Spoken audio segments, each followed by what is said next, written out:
So because we lost some classes based on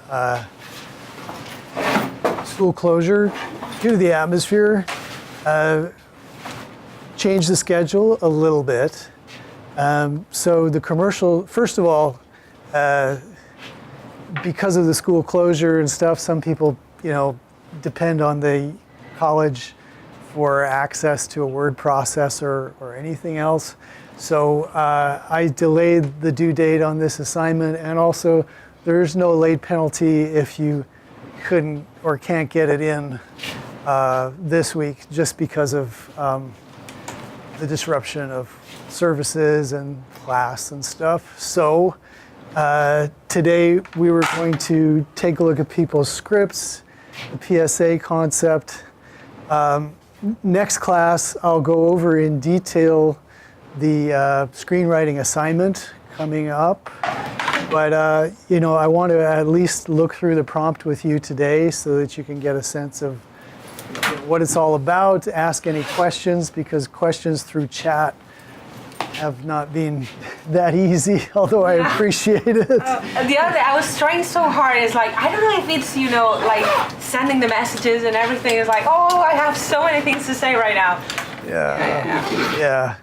It's frustrating for me too, because, eventually we were, I think the last day that we were two of us here in the room, and it was kind of like, okay, well, this class used to be. Like if you don't refresh, it's not like. Yeah, and even when I do, eventually there seems to be some kind of lag. And then it sends off message alerts at any time. You go and you look and there is nothing there, but perhaps it's just not visible. I'm not sure. So delayed the PSA assignment. Also the final assignment due date, changed that as well. I guess I should actually make this bigger, right? So here we are. So that's due on the 11th. Ding, ding, ding. And then we have the exam, which is on the 20th of December here in this room at 1 p.m. So, and obviously that doesn't change. They didn't change that on us. So the final exam is in person though, right? That's right, yeah. Okay. Yeah. And we'll be reviewing for it on the 11th. And also, checking out people's screenplays as they come in. Screenplay, I mean, as you'll see when I discuss the prompt, it's a pretty small assignment, the final screenplay assignment. So you can take a look at that. But it's a creative thing that you'll be making up yourself, which is probably a lot more fun. But at this point, then we've been so tied to reality for such a long time. I think it might be fun to start up doing something a little different. So just looking through the syllabus as well. Is there any chance you have a full-on screenwriting class? I don't. I think cinema must have one. Yeah. So this is our one and only writing class at all. Yeah. Over at San Francisco State, they have like 3 levels of it. Yeah. So I'm not sure. Are you familiar with them, or have you? I've looked over at them, but yeah, I was just like, kind of want one here. Got it. Yeah. No, I agree. So Marie Drennan is the faculty that teaches the advanced courses over at San Francisco State, and she's first of all a phenomenal person, and she's had a lot of kind of webisode writing experience and stuff. She published a book about writing webisodes and stuff. But she's really a very interesting person. But again, it's not here, right? And so it doesn't help. Easily accessible. Yeah, it doesn't help towards your program of study here. Right. So that's due next class. This is due on the 11th, and then we have this on the 20th. So that's what's coming up next. Okay, terrific.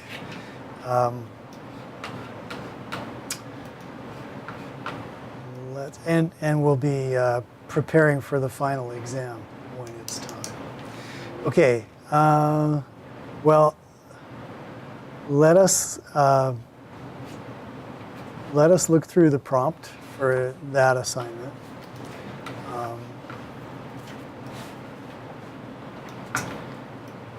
I'm trying to make these prompts.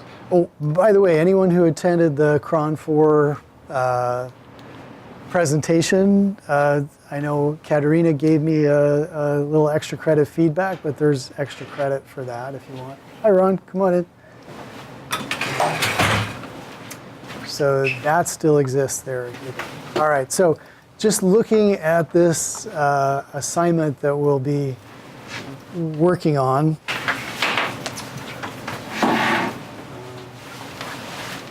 So scripts that are formatted as screenplays, like for feature films or fictional television shows, they have a particular format. So I'm looking at the prompt for this assignment, and I'm just showing that down at the bottom of the prompt is an example for you to, just be aware that what you turn in should ultimately be formatted like this and look like this. So this is a scene from the beginning of an episode of House. Anybody remember? It's in crazy reruns and stuff. Yeah, it's all over Netflix. And now apparently there's a new show by the same showrunner with Hugh Laurie in it, San Francisco setting. What's it called? The Good Doctor, I believe it's called, I think. Mm-hmm. I thought The Good Doctor is... I may have the title wrong because I haven't watched it. Oh no, that's not it. Yeah, that's the one for kids. Okay, well let's just check out what would be if we look at Hugh Laurie. Oh, he does come up under the Good Doctor, but not Hugh Laurie. I know he has a Chance. Chance, that's what it is. Okay, thank you. Which apparently is somewhat similar to House a little bit. I thought he was a private detective in that one. Okay, maybe not. Okay. 2016, 2017. So what's he up? I don't know. Let's just see. At any rate, House MD. So this is, what screenplay formatting looks like. And what we want to do in this final assignment is to write a 3-page script in this format. Now that is very short. 3 pages, yeah. Typically it's about a minute of screen time per page. So this would turn out to be sort of like 3 minutes of screen time, typically. So obviously you're not going to write an entire self-contained work unless it's a very short webisode. So what I'm suggesting is you might write a final scene or an opening scene for an existing script or story. Or if you want to take a shot at it, and I'm certainly not against if your script turns into 4 or 5 pages if you wish, again, that might only be a couple of scenes of dialogue or something like that. So you can go a little longer and do an original type of webisode too if you like. William? Would it be possible to do a scene that's in the middle of the show? I guess it's a little easier to kind of judge, like, a final scene will kind of wrap up something that's already started. Mm-hmm. An opening scene will get something started off. But if those concepts are inside of that scene, would that be effective? I guess so. Okay. I mean, I have nothing much against that. It's just it just seems to me easier to either if you're opening a scene, it could be a kind of a contained cold open like House typically has for a beginning scene, or typically you're introducing a character in some kind of dilemma or something like that. If it's a closing scene, you could give me like a paragraph about what's happened, and then here is the ending to my story. Mm-hmm. Yeah. When I devoted more time to this in other parts of the, in other semesters and stuff, we used to we used to focus in on writing a new last act, but it's kind of gotten shorter and shorter, this assignment. So you can pretty much choose, what you would like to work on. There are some resources in here in terms of. And it can be any show? Yeah, it can, but I would, just like you to explain to me like what the context is of, because I may not even be aware of the characters or the show. So I have links to a couple of sites where professionally formatted scripts are available in the modules. So this one is, for instance, Simply Scripts is a really good one. And you'll see it's all arranged alphabetically by the names of the shows. And so, take a look through here and see, you're not obliged to pick, a show which already has a formatted script, but it could be useful, So for instance, almost all of these will be professionally formatted, just like what we saw, okay? Versus the one thing I would, say is there are. You have to use a template of a show? No, if you want to do your own original kind of webisode type of thing, you could. So that would be your own characters, premise, all of that. I just wanted to point out that if you just Google something like this, this may actually have a script. No, this is it. So here's the same show.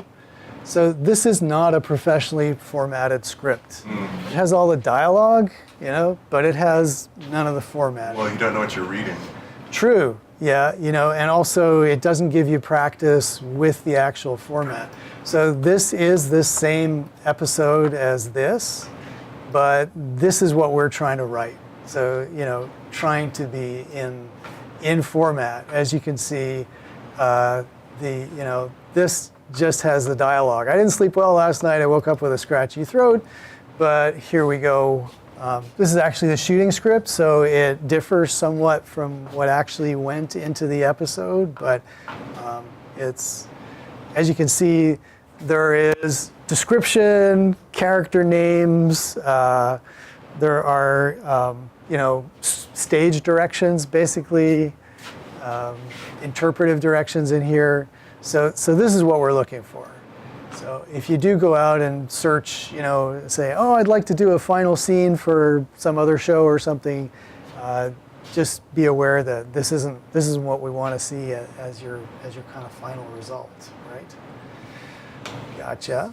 Also, I think this might be an important point since people are new to this. Do you want those little things under, like describing each direction of how a person says words? I think people, if they're new to it, they might be inclined to put those in there. Got it. Yeah. Okay. Well, we'll get into this in the next few lectures and stuff, but these kinds of directions, typically, a director who takes your script will just sort of forget about those. An actor may not necessarily follow those. So those tend to get written in there in order to make the script readable and sort of to help the writer in their imaginative process. But you can leave those out as well. There's some people would even say don't even put those in because directors will just ignore them. And performers figure, I'm going to do this the way I want to do this. I'm hired to do this, so I'm not going to listen to you. So now there might be some argument that in television, given the pace at which a show like this is produced, like one episode per week, it's, anything helps. anything helps, Yeah. perhaps. I was really blown away that Bryan Singer actually directed for House at some points. I mean, this is He was one of the establishers of the show. He's one of the creators of the show. yeah, so he's probably made him more millions over the years than any movie he made. But yeah, so we're talking about director of the X-Men and stuff like that, and I guess the Freddie Mercury movie that just came out. Yeah, most of it. Right, he got banished from the set Well, eventually. he didn't get banished. He actually just stopped showing up. Oh, is that right? Even worse. But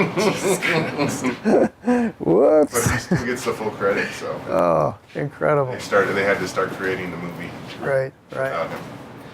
And then, probably a show like this gets David Shore millions of dollars every year, and all of them, yeah. So, quite something.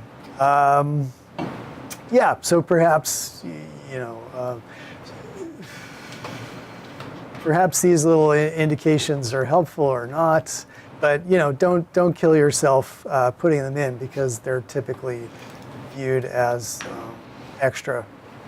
Yeah, my former screenwriting teachers would be like, don't put that stuff in there, because you're basically, if your script can't communicate what it's trying to say, Then those little things. those interpretive directions Yeah, are going to are make a lot of just sense. problematic.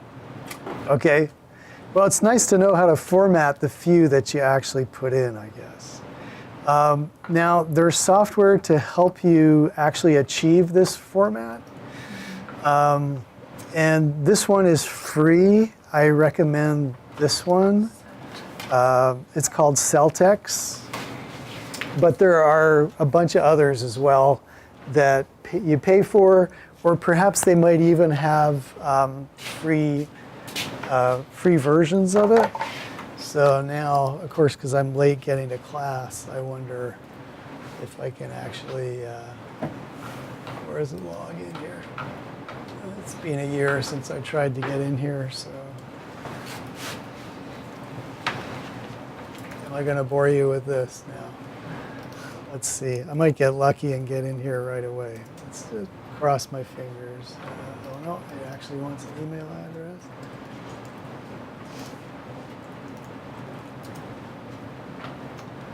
Login not successful. Sorry, folks. This is just going to be a waste of time. Sign up to it. Then I'm going to have to go through and register for all of this. That is ridiculous. Ridiculous. Okay, maybe. Here's the ultimate unprepared professor. This is bad. Okay. Let's just see. There's going to be something here. Writing a script in Celtics, and we're not going to have to watch this whole video, but show us the interface, and let's see if we can full screen on the interface. Okay, eventually you will, if you choose to use Celtics, and I highly recommend it. However, you do have to make an account. But I've never received any spam that I know came from that account. Certainly there wasn't like a big uptick in garbage in my inbox. So I think they're pretty respectful of your email address when you do make an account. So the nice thing about Celtics is it will do all of the formatting for you. Because if you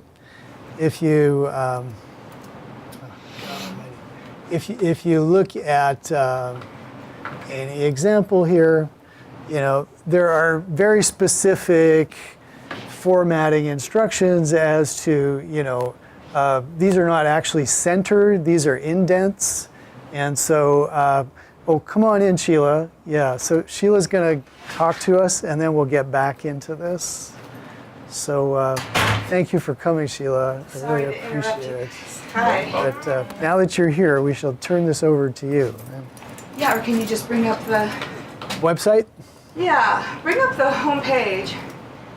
So, you guys all know where my CCSF is, right? Yeah. You can also go to just quick links. Okay. and go to, I guess, class schedule. And you get this beautiful page. So you have to choose spring of 19. Okay, so Sheila is showing us how to Yeah. explore for classes because this is a brand new interface. And Has anyone many tried yet? Were you able to register? I was having difficulties with it, and William was emailing you earlier. What's your name? William. Oh, hey, hi. It was a kind of cumbersome for me as a Right. first time user. So the easiest thing I felt is you go into department and you just start typing BR and the broadcasting classes will come up. And then you can just hit, you can hit search. And so this brings up all the classes in our department, starting with the sections of 100, 103, 115, which is the class Malcolm's teaching next semester. So writing is fall only, and announcing and performance is spring only. So if you want to take that class, next semester is the time to do it. Then if you scroll down, I don't know if it's going to show. This is 1 out of 4 pages. Because there's only 10 per page. So on your computer, and I do kind of recommend doing it on a computer. People who've experimented with phones said it's really hard. Yeah, so then you go to page 2 and it's the next. You have to be careful because sometimes, can you scroll all the way up over here? Sometimes the top section, when you click on it, it starts with the second section down. So if something seems odd, you have to kind of go over here and actually scroll up to make sure that you're seeing all 10 so sections. the first on the list doesn't always show up. Not always. Okay, all right. But yeah. When we're signing up for classes, is there a way for us to know if it's one of those classes that's only offered once a year versus one that's offered multiple times? So in the catalog, it does say fall only, spring only. Okay. But because of all these class cuts, I have had to shrink our department a little. So I've already gotten emails asking about BCST 140. Sheila, do you want to have a mic on? Because then people who are streaming could hear this too. Oh, sure. Sorry. Yeah. Forgot about that part. I should have stopped in there, said hi to Jody. She can hear you. Hi, Jody. Absolutely. There you go. Yeah. I could just hold it. Sweet. Okay, so yes, for those of you who didn't hear that, we're talking about the changes in the schedule for next semester or the scheduling process. But the one class that has changed, Yeah, this is the best. Pass it on. we need a Christmas present for Malcolm. 140 is now fall only, which it used to be fall and spring. And then, so that's the studio production class. And BCST 141 is now spring. So, so this would be kind of your first choice because it won't be offered in the fall, if you're trying to be efficient about it. 120, 119, yes, so 110, 110 is fall. 115 is spring. Which classes are like 110 and 115? I think we're. So 110 is this class, it's writing for electronic media. So you already taken that one. Great. And 115 is announcing a performance, which is 119 is digital media Digital skills. media. Yeah. Okay. And there's plenty of sections of that. The other classes that are typically spring only, but they're not being offered, okay, we definitely need to get you some new. oh yeah. A lot of these are 148, 149, typically offered in the spring, but they were canceled to be reworked.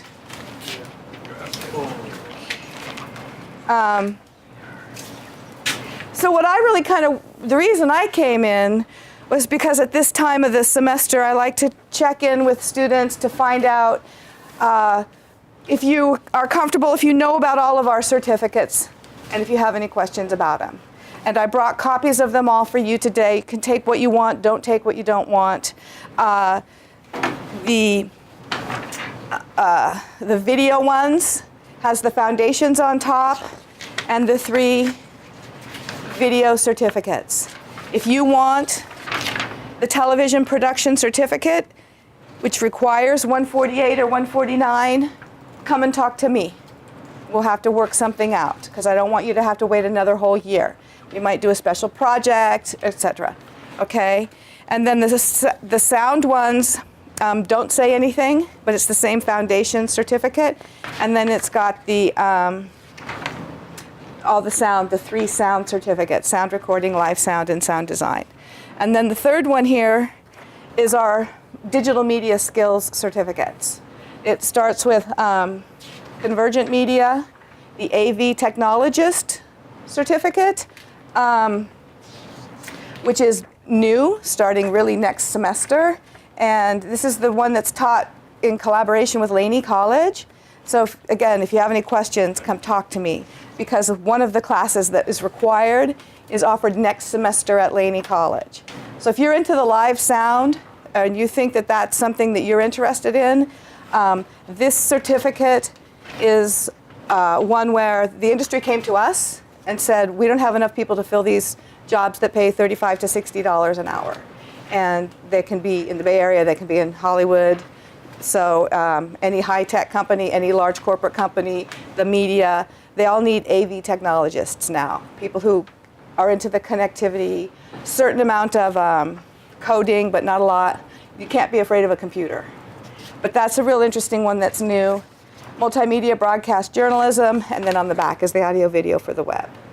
So if you guys are in the writing class, you're probably getting close to the end of the foundations one, because it's required for that.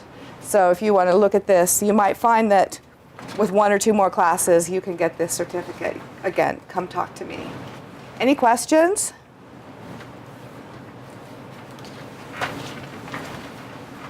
The other classes I just thought of, not that it's going to help. Sound design. So I think, can you scroll up to the middle in the 120s? This would be a page forward, yeah. Page back, yeah. Where are we? That's 124, 120. 128, sound reinforcement. So 128, which is live sound, sound reinforcement, that's spring only. So if you're interested in the live sound or having immediate job opportunities, that's a class to consider next semester. It's Dana J. Does everyone know who Dana J is? She teaches our advanced audio classes. So, and then the sound design, which is 126, is in the fall.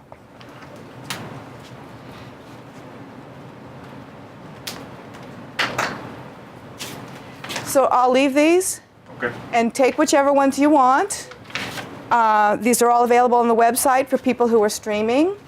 If you have any questions, or if you're having trouble registering, contact me for any questions that you might have. Okay? Anything else while I'm here? Yeah, there's a list of the classes there on that. Thank you. Okay. All right. Thank you. Can you just bring whatever's left over back? Yeah, definitely. Okay. Thanks. So my email is all over these cards. bima@ccsf.edu comes to me. So again, if a question pops up, just email me, and I'll be happy to talk to you guys. Thank you. And we have an appointment for Wednesday, right? Yeah. Okay, see you guys. See you then. Thank you. Okay. Thanks, everyone. Thank you. Sheila. Thank you.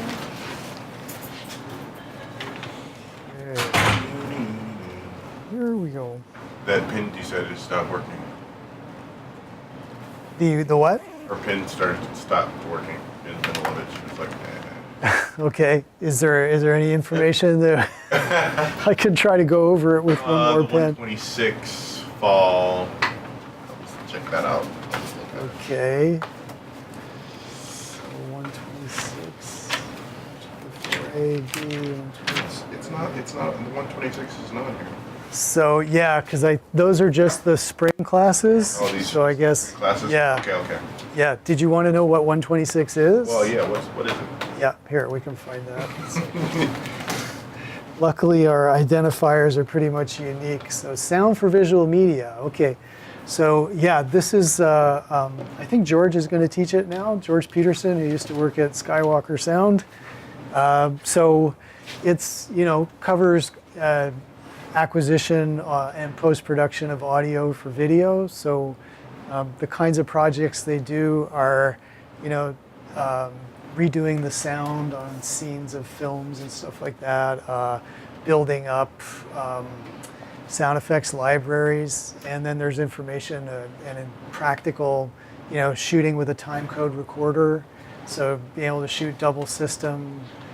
There's information about time code, stuff like that. So it's doing a little bit of Foley. Okay. It's a very fun class, actually.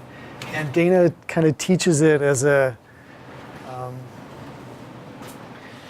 the final project has been in the past anyway to redo the sound on a scene in a very limited period of time. So it's just like to kind of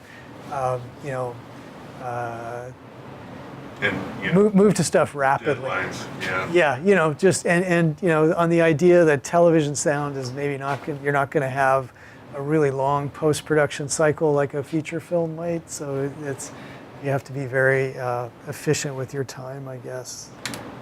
So that's it. Cool.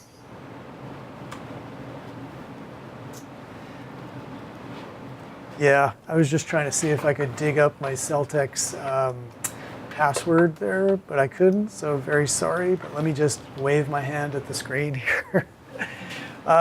So, basically Celtics helps you put everything into format, and it is possible, and in fact I include the instructions about how to set up, Google Docs or Microsoft Word with the correct indentations in order to do a formatted script. But it's way easier to use something like Celtics, which basically it has a drop-down menu up here. I mean, once you sign into the program, and it will produce scripts in a variety of different formats, including a 2-column script like we were doing for commercials and such. But if you pick the screenplay format and create a new project, then you'll have a drop down up here which allows you to, you can pick scene header, description, character name, action, dialogue. So whatever you pick as the drop down, it basically does the correct indentation. If it's a character name, it will put it in all caps. If it's a description, it will put it into brackets and stuff. So you can. I can just highlight that set of text and then use the drop-down menu. You can't actually. I think you have to use the drop-down and say, okay, now I'm going to type in some action. So if you set it to action, then you type it in. Okay. Basically, yeah. That may be tough with your. I'm sure you can copy paste into it anyway. Yeah. But you can't just like bring it all in as text and then highlight and format with it, although that would be really convenient. And so, it will do scene transitions, it will do whatever is necessary. And then at the end of it, you can export a PDF, which is really nice too. So it's a kind of a freemium product. What we've just described, you get it for free. But they will, of course, try to sell you an upgrade, and you don't want to do that unless you really want to do it. The upgrade, part of the advantage is you can store more projects in your library. It has here a limited number of projects in the free version. And the other thing is it tries to sell itself as collaborative software. So your projects are stored in the cloud. And multiple people could work on the same script by accessing it through their interface. And so I don't know how many people would ever want to do that, but those are a couple of the advantages of Celtics like that. And there are other types of product which are, just the same and better known and more widely used in the industry, I think. But this one is free, so hey, it can't be free, I think, and that should take away a lot of the finicky trouble about, formatting stuff. Yeah, as this video moves along, you can see that, they build in different stuff. So in some of our upcoming lectures, I'll just be talking more about, we'll start off talking about character and dialogue, and then, eventually we'll come back to formatting this whole thing. But, gives you an idea of what to use. And again, here they're typing in characters, so character name. And another nice thing about this is it kind of anticipates what you're going to do. So if you type in a character name and hit return, the next thing that'll come up is dialogue, and it'll be all set and formatted for dialogue. Is this the same script? Because you just went later in the video. Yeah, I went and say, yeah, it So must this be. is a different script. So look at the Is it? description of Ted now. Ted 40 stands at the front of the room staring at all the students. Ted wears an old dirty t-shirt and ripped up Levi's. He also sports a mohawk. Okay. So before when we saw the original one, it was like Ted stands in front of a class, and then that was it. It Oh, okay. didn't have any of that. Okay. So they've been adding more description here. yeah. Yeah. So what do you think? How deeply do you want us to go into describing the character? Well, I'm asking for 2 to 3 pages, and so it could be as short as just a dialogue between two characters, or you could be doing something more visual, and then I would say use less time describing. So, I mean, it's real interesting. I don't know how you if you guys care about it or if you think a lot about it, but film and video is an interesting medium because you can't get into people's heads, and so a lot of character has to be expressed by the way somebody looks, the way they stand, and of course the things that they say to other people, and the way that they say it. So when we first meet a character, I think it's worthwhile describing them physically, at least age and a few other identifiers about them. And I think it's kind of a waste of time to say something, put something in there that isn't building character. But I think it makes sense the first time you see a character to describe them, the first time you meet them in a script. So some description is good.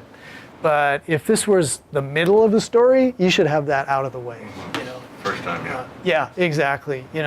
And it's a classic of Hollywood cinema or something. But when you meet the protagonist, when you meet the hero, they get a nice close-up to start with or something like that. But what can be more telling is a good description of the character. And you'll notice also, there are no shot descriptions in here. That's the director's work, unless there is some, type of very special shot that you have to describe. But otherwise, there's no kind of screen directions here, because again, that's going to be the director's domain. Yeah, but this sort of show character, don't tell, is part of what I find really fascinating about reading scripts and stuff like that.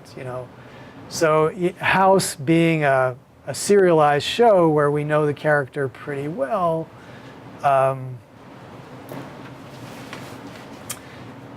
This is actually the page that I extracted for you, but it's always interesting to see them build the character of House, who is kind of this ornery doctor or stuff, who didn't care about his patients, it seemed, and here he's got his sidekick Wilson's, sort of, House is saying, I asked you why you want me to treat him. In other words, House is always trying to dodge work, which is kind of weird for a doctor, right? And then Wilson, he's sick, I care, I'm pathetic. So it's all reflecting back on House and House's character as a kind of misanthropic doctor who doesn't want to do any work and who's, trying to get out of it and stuff. And so the people around him tend to reinforce his character as well. But again, when we first meet, you know, this show always has a cold open, or 99% of the time somebody gets sick, and there's usually a little misdirection in the beginning of the show, like it's not the person you think who's going to get sick who gets sick. And it typically sets up then the medical detective story that has to happen later on. But you know, here, so this is the cold open where we are meeting characters, we don't know who they are.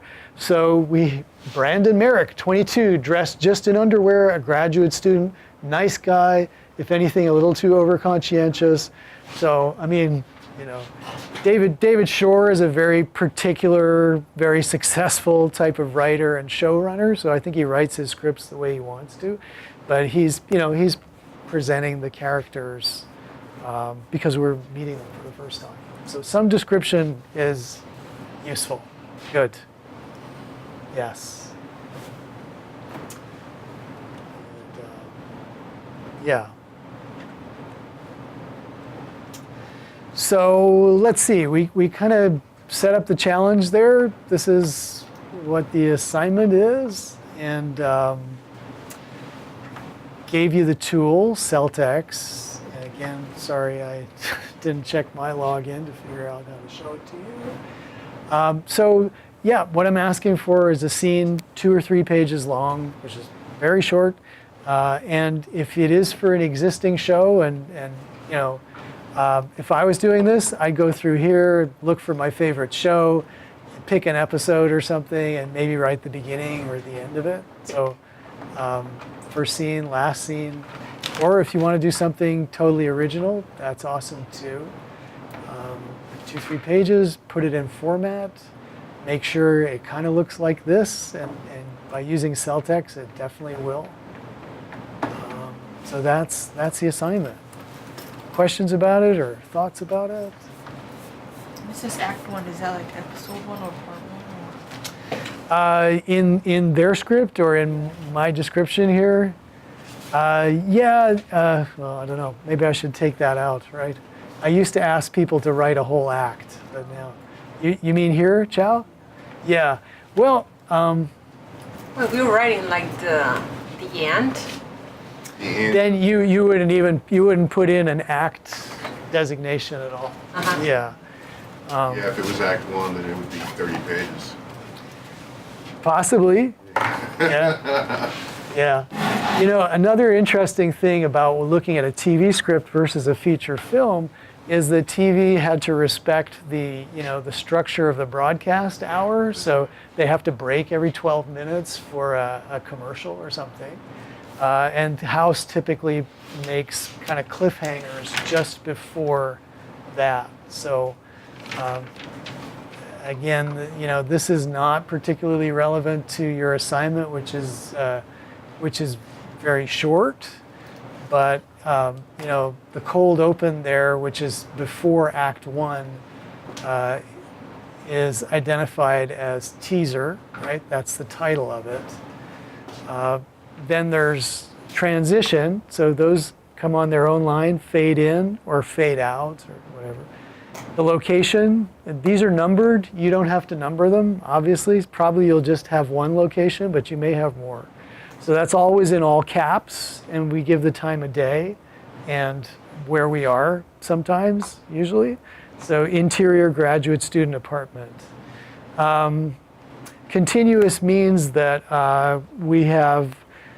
we're continuing on with the same scene. So at the beginning of this episode is an exterior shot of, you know, a student dormitory, and you hear Brandon say his first line, and this is indicating that we continue on in the same scene, but now we've cut inside of the student apartment, and then you go on and on. So this is all, you know, again, probably yours will be simpler than this, but for those who have, you know, a deeper investment in this type of writing, it's interesting to see how it's done. To the point of, you know, there's some very particular formatting issues, but again, I doubt that your project would get into it. But if it does, we can talk about it, try to figure out how best to format it. So yeah, but typically the dramatic structure of a show like this will be, Aristotle or playwriting dramatic structures typically in 3 acts, right? In the first act, what happens in the first act usually? We meet people, right? So, you meet the characters, and a problem arises, right? Act 2, the problem deepens, and probably by the end of Act 2, kind of maximum problem, right? Finishing off somewhere in Act 3, there's a climax, problem gets resolved, and then, what some people call the denouement, the end of it, right? So this was typical 3-act structure. Nothing here. It's dying on you. It's dying on me. When you take this to television with commercial breaks and it's a 52-minute hour, right? They move it to 4-act structure, and typically Act 2 is there's a 2 and a 3, and whatever happened in the 3rd act of a play happens in the 4th act of a television hour like this. So basically, and then House builds in as well the teaser, right? So that's what happens in the first minute or 2 before the show titles and everything. So, and that's really the dramatic structure of an episode of House. Somebody gets sick in the teaser. Sometimes it's not the person you expect. You have the beginning of the show, and then you get into Act 1, and we meet with House. He's in the hospital. Somebody introduces him to this medical problem, and that's what he's going to have to solve, right, the whole way through. And then in Acts 2 and 3, the person gets sicker and sicker, and they flatline, and then there's all kinds of stuff, but eventually, right? Way too many people flatline. They flatline like almost every episode, right? Before every commercial break, it seems, right? That's typically one of the ways that they'll, because they got to keep you through the commercial and keep you watching the next thing. So let's just see,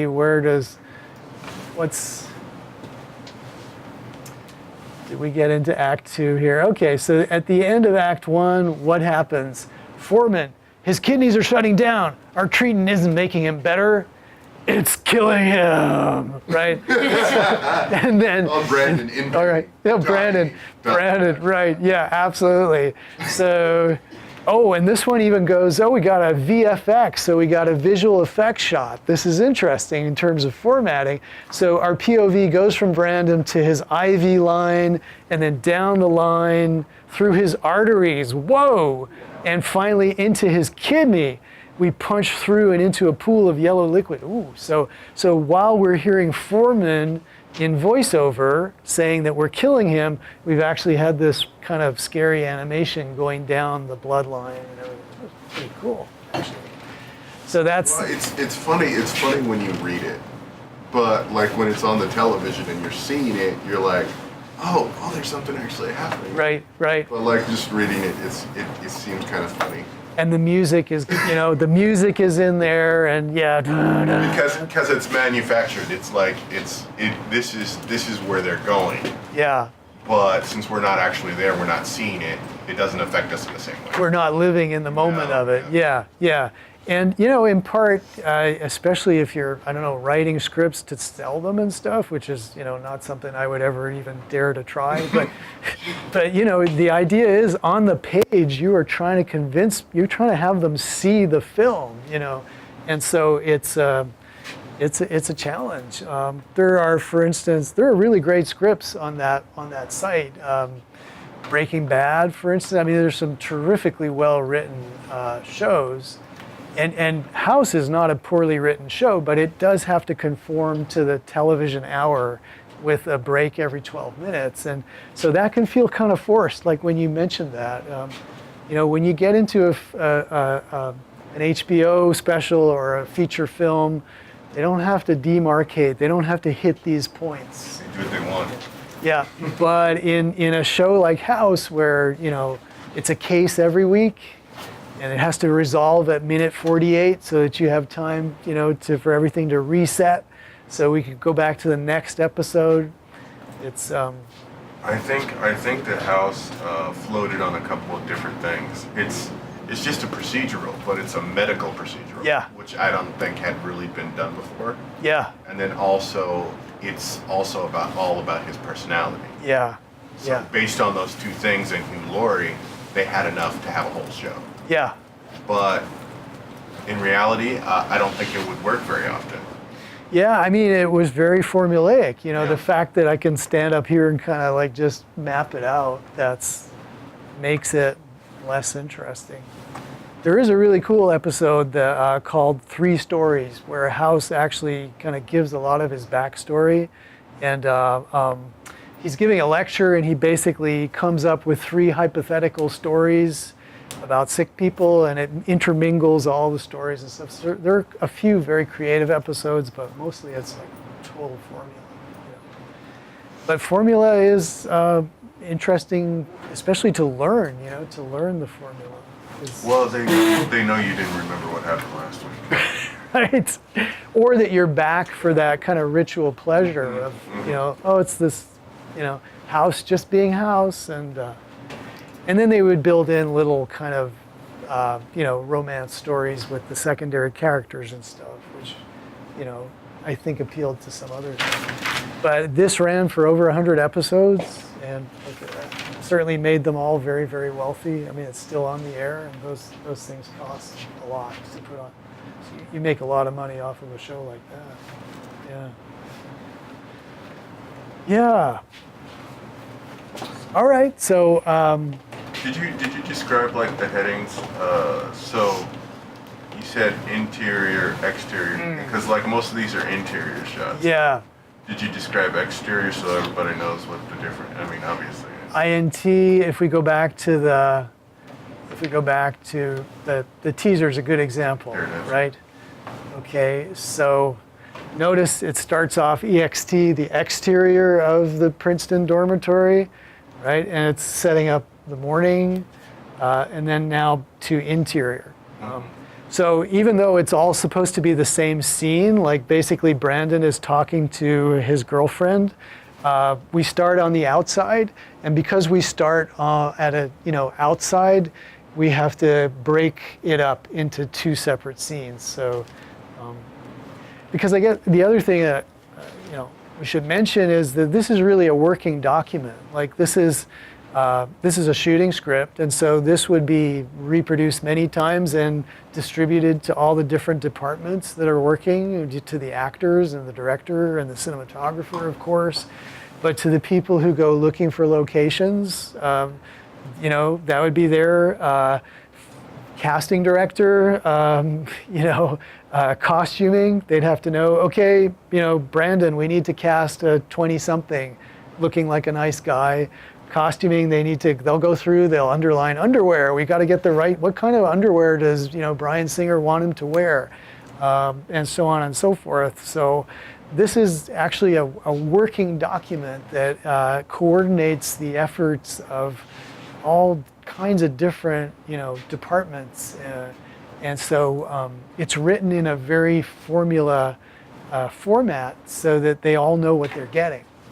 And so even the idea that, well, this is just really one scene, but we start off outside, we're going to break it up this way, and so that, the people who are involved in finding locations will actually, know that they've got to go get an exterior of Princeton, and then otherwise they'll know that they've got to assemble a set of a bedroom, like a college dorm bedroom, which is not one of their, recurrent sets. So. They have to identify all of this in advance. And you'll notice up here, again, you guys don't have to do this, but it's got a code for the episode, a color for the sheet, because as they move closer to production, there are rewrites based on what the rehearsals tell them.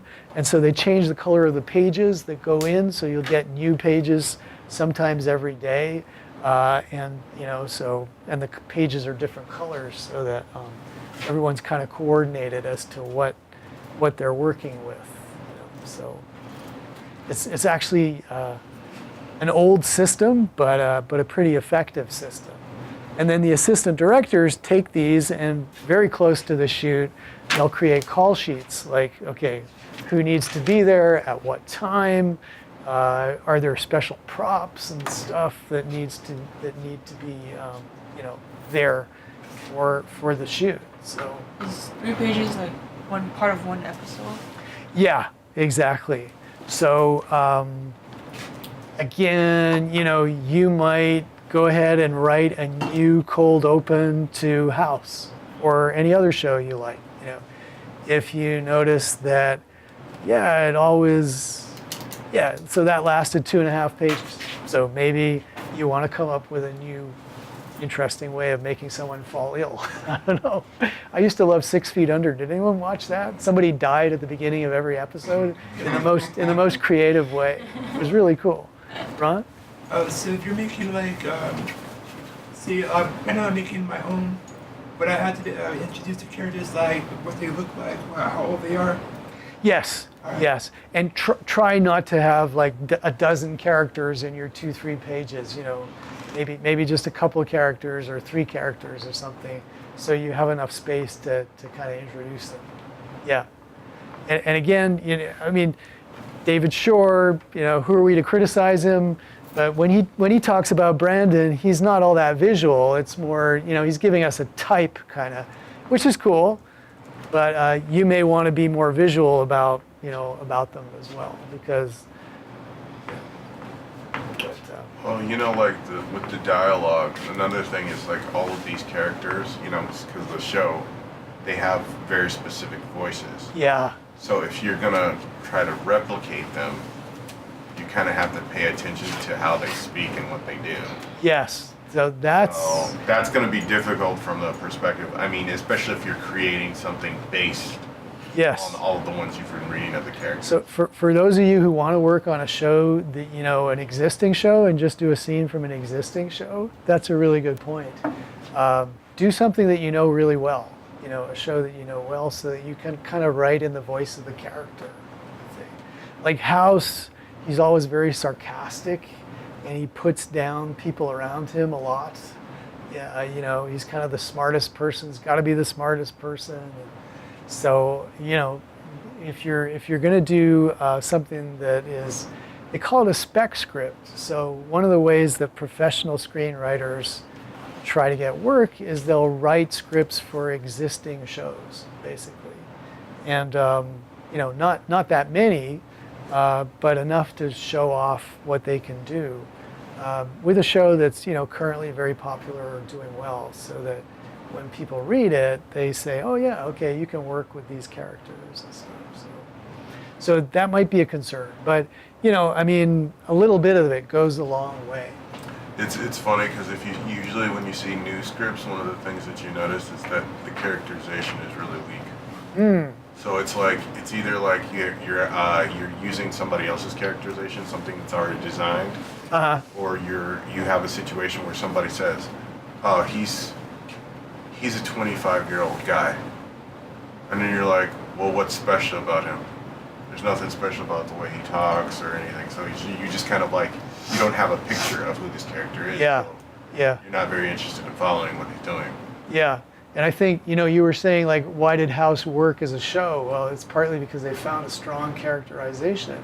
That Hugh Laurie could really do it, but also this kind of a doctor who really doesn't want to work much and who doesn't like people, but is obsessed with the detective aspect of it. That became actually a pretty compelling character, I guess. But if House here is fighting with Wilson about, House is saying, why should I take this case? I don't care about this person. And Wilson's kind of like, well, don't all doctors really care for people or stuff?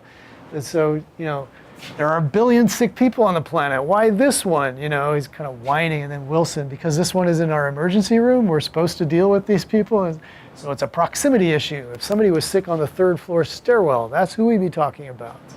So he's very clever, obviously, but he spars with people. He's, yeah. So and you'll have characters who are outright saying, House, I know you don't like doing any work, but we have to do something. You'll also have people kind of broadcasting characterization and stuff. So it's interesting. Again, when it's expertly performed, you don't notice a lot of the artifice. But when it's on the page, you see a lot more how they build character and how they do the structures as it has to be done. You know what's weird?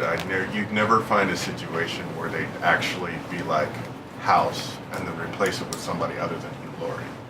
Oh, I see what you You know mean. what I'm saying? Yeah. They never recast House. Yeah. Well, like for instance, I think there was a movie with Philip Seymour Hoffman called. It was about In Cold Blood. Okay. I did see it. Truman Capote. Yeah. But what was funny was like a year later, they came out with another movie about the same subject, and somebody else was playing Truman. And it was just the weirdest thing ever. If you have somebody who does something really well, you're never going to like replace them with somebody else. Yeah. Even if that second person is doing it really well, it doesn't matter. It's the definitive performance kind of. There's Yeah. a definitive performance already. So Yeah. yeah, I think that's the strength of House is just Hugh Laurie and the characters. Yeah. Yeah. And it's kind of magical ultimately. Like when you read off the page and then you see it actually performed. Wow, those actors, they're really good because they actually breathe life into it. You were just reading the line about him, about the proximity issue, and you can hear Hugh Laurie saying it, but it's hard to hear other people saying it. I agree. Yeah, absolutely. Somebody who's not playing that type. Chow, did you have a specific question? Keep us grounded here. Use the exact same lines but describe it in our own words.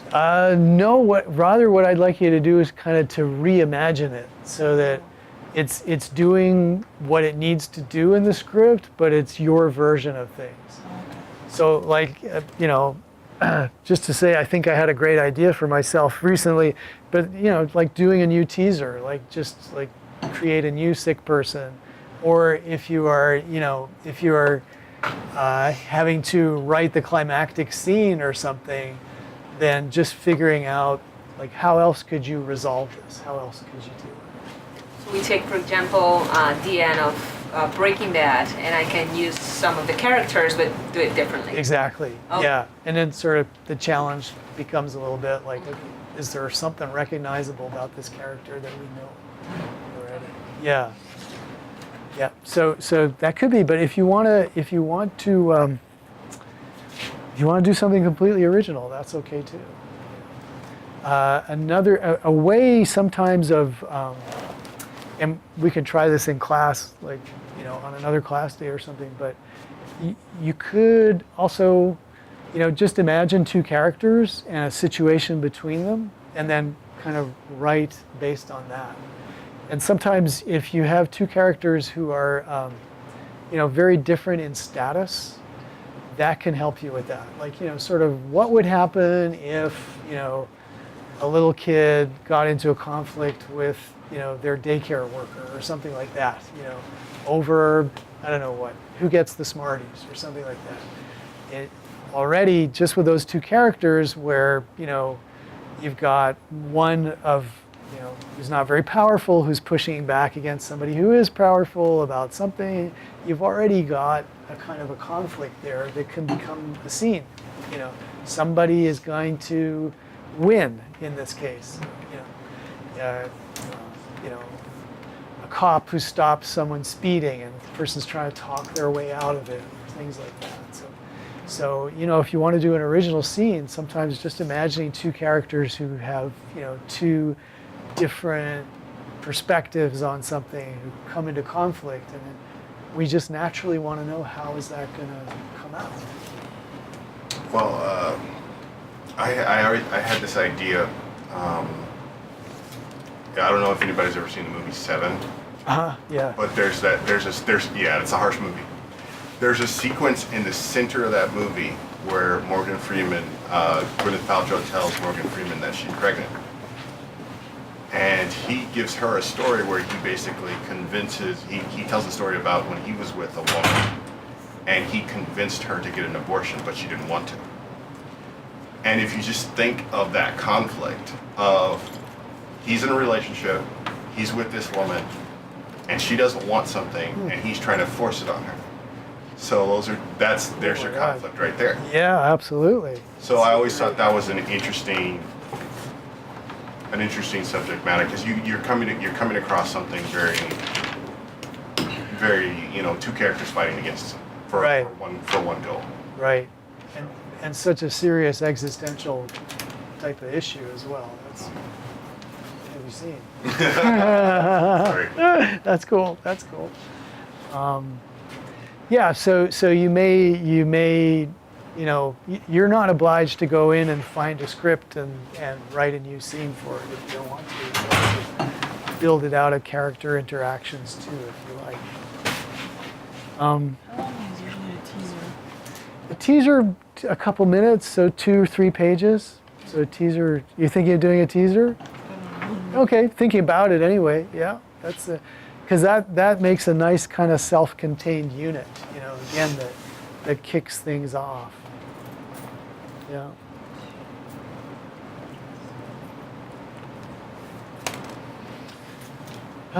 Yeah. So this is a really good directory, and I encourage you, just look in as well for, again, a show that's really well written, like Breaking Bad. But I mean, there are so many.